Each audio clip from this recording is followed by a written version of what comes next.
Bonjour à tous, c'est Jean, j'espère que vous allez bien. Bienvenue dans ce nouveau numéro de Mon Notaire et moi. Vous le savez, c'est votre rendez-vous privilégié avec la Chambre des notaires. Alors aujourd'hui, on a la chance d'être sur le Salon du mariage à Villefranche avec Maître Louis Chéret qui est ici pour nous expliquer la présence des notaires à ce salon. Alors bonjour Maître. Bonjour Jean. Alors pourquoi est-ce que vous êtes présent aujourd'hui ?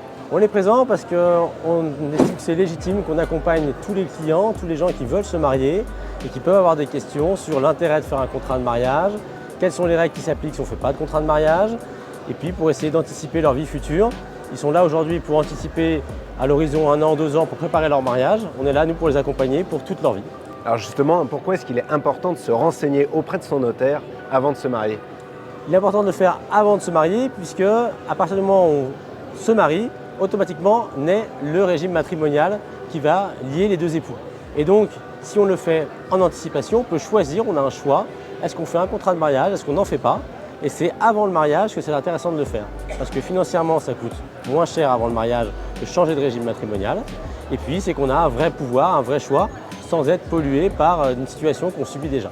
Alors justement, quels peuvent être les différents régimes matrimoniaux qui existent et comment choisir le plus adapté ? Alors, le plus adapté, c'est difficile de répondre puisqu'il n'y a pas de bon ou de mauvais régime matrimonial, sans faire de mauvaises blagues, mais il y a des contrats qui sont adaptés ou qui ne le sont pas. D'accord ? Et donc, il y a une situation qu'on va subir le plus souvent, qu'on voit le plus souvent, c'est 80% des régimes matrimoniaux qui sont appliqués en France, c'est la version sans contrat. Sans contrat, c'est la communauté réduite aux acquêts, c'est-à-dire qu'à partir du moment où on est marié, on a un pot commun qui va se créer et tous nos gains et salaires, tous nos revenus, quelle qu'en soit l'origine, vont tomber dans cette masse commune.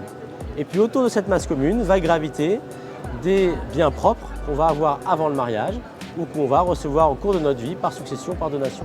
Donc ça, c'est le régime sans contrat, un peu le régime de base. Exactement. Et il y en a plein d'autres aussi. Le régime de séparation de biens, donc là, il est indispensable de faire un contrat de mariage et on va avoir une séparation hermétique entre le patrimoine des deux époux. Et puis après, il y a d'autres régimes qui vont être hybrides, une participation aux acquêts qui est fondée sur une séparation de biens avec une photographie des patrimoines initiaux et finaux, avec une récompense qui est due, compensation financière plutôt. On va aussi avoir des régimes communautaires où là, il n'y a pas de distinction d'origine des biens, une masse unique commune de l'ensemble du patrimoine, et puis après des régimes de séparation avec des sociétés d'acquêt, etc. Donc c'est pour ça qu'on peut vraiment adapter le régime à son besoin, mais il faut aller voir son notaire pour lui poser ce genre de questions. Exactement, il faut avoir un régime qui est adapté à sa situation. Et c'est en échangeant avec son notaire qu'on va pouvoir déterminer quel est le régime qui nous convient aujourd'hui et puis dans les perspectives qu'on a dans notre vie.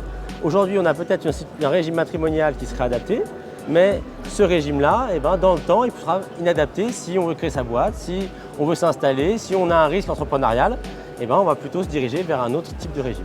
Alors justement, quelles sont les différences juridiques qui peuvent exister entre le mariage, le PACS et l'union libre ? Parce qu'il y a globalement tout ça qui existe aujourd'hui, donc les différences fondamentales qu'on peut trouver. L'union libre, on part de la base, on a deux personnes qui sont totalement indépendantes. Aucun lien patrimonial, aucun lien juridique, une indépendance totale. Mais ça veut dire aussi qu'en tant qu'héritiers, ils sont tiers l'un vis-à-vis de l'autre. Et donc on a une fiscalité qui est, on va dire, très élevée, puisqu'on est à 60% d'impôts à devoir payer si on récupère une partie du patrimoine de l'autre.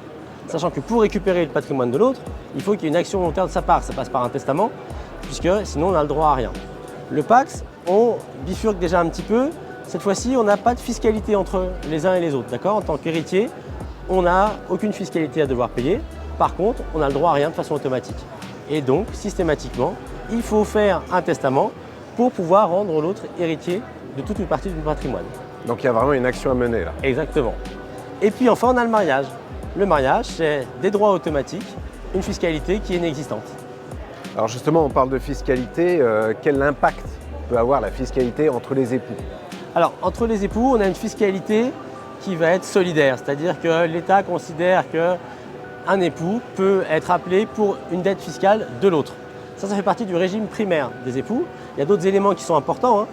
Les éléments fondamentaux du régime primaire, c'est notamment le fait de devoir avoir le consentement du conjoint quand on veut vendre un logement qui pourrait appartenir à l'autre, s'il constitue le logement de la famille. Et puis il y a aussi toutes les règles qui vont être la primauté du besoin du foyer. À partir du moment où l'intégralité des besoins du foyer qui sont larges, les enfants, le logement, l'éducation, la retraite, la santé, à partir du moment où on a pourvu à ces intérêts-là, quand on est sous un régime de séparation, on a le droit d'épargner chacun de son côté. Et dans un régime de communauté, le reste, c'est la priorité, ces éléments-là, et après, la communauté peut épargner. Alors une question aussi, malheureusement ça arrive, que se passe-t-il en cas de divorce? En cas de divorce, les choses elles sont écrites à l'avance. On est en communauté, on a une masse commune, cette masse commune va être divisée en deux. D'accord? Chacun récupère son patrimoine propre, mais on a cette masse commune qui va être divisée en deux. Dans le cas d'une séparation, on est titulaire de son patrimoine, on reste titulaire de son patrimoine. Après, il y a des règles de compensation, des prestations compensatoires qui peuvent exister, mais sinon, on reste bien titulaire de son patrimoine. Et c'est important parce que si on se sépare, il est possible c'est important qu'on puisse rester titulaire de son outil de travail sans être entravé par son ex-conjoint. Eh bien, écoutez, merci beaucoup pour cette présentation. Merci à vous d'avoir suivi cette émission et n'oubliez pas, on se retrouve dans un mois pour un nouveau numéro de Mon Notaire et moi. Et d'ici là, restez connectés sur BFM Lyon.